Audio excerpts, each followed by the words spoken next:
Hey everybody, today we're going to be talking about 15F, which is angles of elevation, angles of depression, and bearings. So I'm sure you guys have all come across this before, but we're just going to do a bit of a refresher. So the angle of elevation, to begin with, is the angle between a horizontal and a line above the horizontal. So if you think about like this is a horizontal line, okay? And then we think about, there's some reason we're considering this line over here. This is what we talk about. Theta is our angle of elevation, okay? All right, and then angle of depression is a similar idea, except we're considering the line below the horizontal, okay? So in that case, we'd be considering, instead, for example, let's say that's our scenario. Theta over here would be the angle of depression. All right, and then the other thing is the bearings that you need to know, okay? Compass bearings or bearings, they call it different things, is a direction measured from north clockwise, okay? So if you think about it, you guys have all seen compass roses before. That's what they call them, these things. Never eat soggy Weet-Bix. And this thing is called a compass rose. Okay, and then if you think about some angle, for example, I don't know, this angle over here, if you know that thing is 60 degrees, then that would have a compass bearing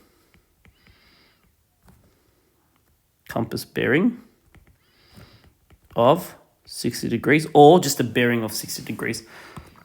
Alternatively, because let's just say, for example, you know that this angle over here is 20 degrees. This one's a bit trickier, but the idea, let me zoom in a bit. So that green angle is 20 degrees.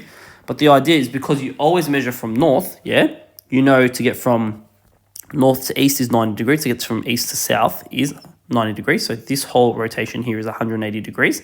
And then you're adding an extra 20 degrees. So the overall rotation clockwise from north to that green line is 200 degrees. So we say that it has a bearing, or a compass bearing of 200 degrees.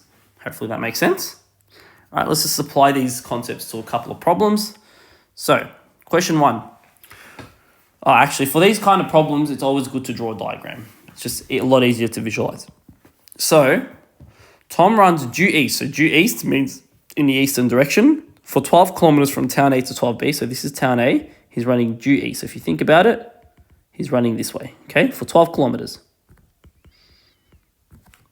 to town B. Okay, so I'm just going to label town B. And then due south for 5 kilometers from town B to town C. So 5 kilometers is like that. Due south for 5 kilometers from B to C. All right. Part A is asking, what is the straight line distance from town A to town C? So we want to find this distance over here. We know since it's due east followed by due south that this has to be a 90-degree angle. Reason being, if you kind of draw a quick compass rose on that, this direction is west, this direction is south, east, north, and from west to south always has a 90-degree angle, okay? You're interested in that red length, so you can go ahead and use Pythagoras to calculate that because you have a right-angled triangle, or, again, guys, Pythagorean triple is 5, 12, 13, okay? Because the red side is the hypotenuse, which has to be the longest. We know straight away that the distance from A to C is equal to 13 kilometers, okay? Just got to match the unit. That's the main thing there. All right, part B, what is the angle of depression from town A to town C? So what we're talking about here is this angle over here, because remember, the angle of depression is from a horizontal line going downwards, okay? So we need theta. So what we can do is we can use sine, cos, or tan. I'd always advise with questions like this where you already know enough information, I'd advise using the information you're given, okay? Because, you know, there might be some probability that you get part A wrong, and then if you're using that to calculate part B, you're going to get that wrong as well.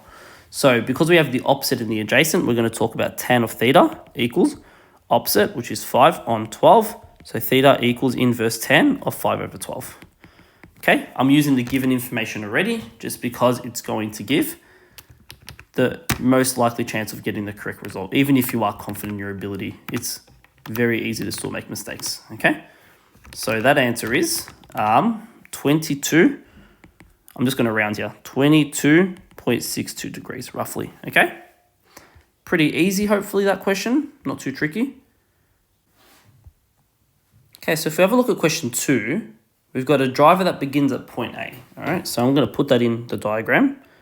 I might just draw the diagram here. They drive 45 kilometers on a bearing of 47 degrees. So remember, bearing begins from north. So if it's 47 degrees, they're driving roughly in this direction, roughly, without being perfect, to point B. Okay, we know that's 45 kilometers. Now, they travel another 26 kilometers on a bearing of 288 degrees to get to point C. Okay, so again, remember, 0, 90, 180, 270. So 288 is 18 degrees after 270. So it's like roughly, without being perfect, it's like there. Okay, so that's point C. All right, so part A is asking, what is the bearing from point A to point C? So we're really going to zoom in on this diagram over here because it's not a very easy question. So you need to get quite a few things happening here. So that's our triangle. Now, what do we know about our triangle? Now, we know that from north to this point here is 47 degrees. What does that mean? We can use alternate angles to deduce that this also is 47 degrees. The other thing we know is that the bearing from B to C is 288 degrees, which means that this little angle here is 18 degrees. Now, we know that the sum of angles in a right triangle have to add to 90, so that means that this remaining angle over here is 43 degrees. Okay, now let's just draw one more compass rose there, and let's have a look at what we have. All right, sorry, I forgot to add the 26 kilometers here. All right, so we're interested in this angle, X degrees, okay? We're interested in that angle. Now, what we know is that since 18 degrees takes you from B to C, this angle here also has to be 18 degrees. Hopefully that makes sense. And because the sum of angles in a triangle in a right angle are 90 degrees, the remaining angle here is 72 degrees. Okay, now, since we have alternating angles here, this angle is also X degrees, okay? So we have X and 72 degrees forming the angle ACB. And we have, well, we actually need one more piece of information, right? We know that this angle over here, so I'm just going to, maybe all the kind of stuff that we want to use in our formula, I'm going to do in red. Oh, apologies, didn't mean that. So this angle here is 72 plus X degrees. And then this angle here, since it's 47 from north to the line AB, and it's X from north to the line AC, the angle CAB, is 47 minus X degrees. Okay, so we know two angles, we know their opposite sides, right? So if I just kind of highlight very briefly, we get our little propeller, which we've seen before, yeah, for the sine rule. So that propeller didn't turn out as straight as I wanted it to. Okay, so we can use our sine rule here because we've got our propeller. So sine rule tells us that,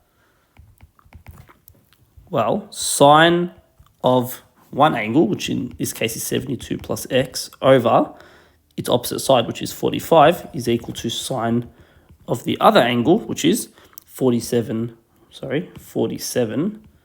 minus X divided by the length of its other side, opposite side, which is 26. So we can just solve on CAS.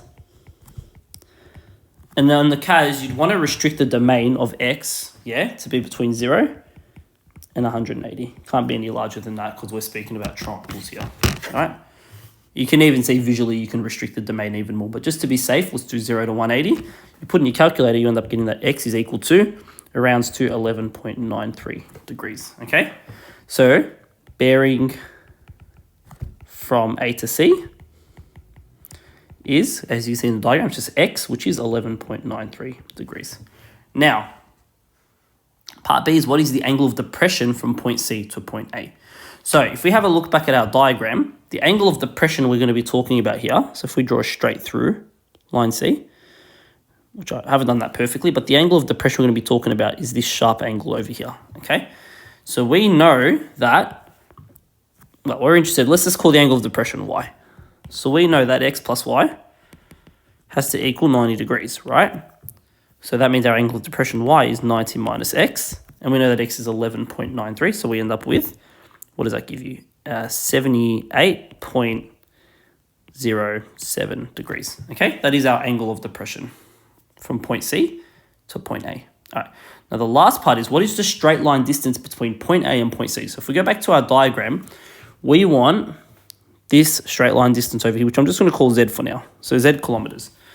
We have, well, actually, we found out before that this angle over here is 18 plus 43. So this angle over here is, is 61 degrees, okay? So we have that angle, we have its two adjacent sides, and we're interested in its opposite side length. This opens up the door for the cosine rule. So if I draw that, okay, and then that, and then that, that's our arrow that represents the cosine rule. We can go and apply it. So just to get our labelings correct, we're going to call this one A. Sorry, let's use a different color. Let's use orange, maybe. Okay, we're going to call this one A. We're going to call its opposite angle capital A. And then we're going to call 26B and 45C. So the cosine rule is what we're going to use here, which tells us that because we want the length for the cosine rule, we're just using its generic form, which is A squared equals B squared plus C squared minus 2BC cos of A, okay? So the side that we're interested in, which is Z, equals B squared, which is, I've called it 26, so 26 squared, plus C squared, I've called it 45, so 45 squared, minus 2 times 26 times 45 times cosine of the angle between 26 and 45, which is 61 degrees, okay? You just put that into your calculator, you end up getting like 1,566.55, which actually sounds a little bit concerning, doesn't it? Z squared, my bad. There we go. Z squared is that. So Z is just the square root of that number. So if I go ahead and take the square root of that whole thing, okay, so I guess square root of that. That makes more sense. So we get 39.58 kilometers, okay? So that's the straight line distance from point A to point C, okay? Hopefully that all makes sense. Thanks for tuning in, guys. And try and get the questions done for exercise 15F. That's on the timetable. And I'll see you all at the beginning of term 4.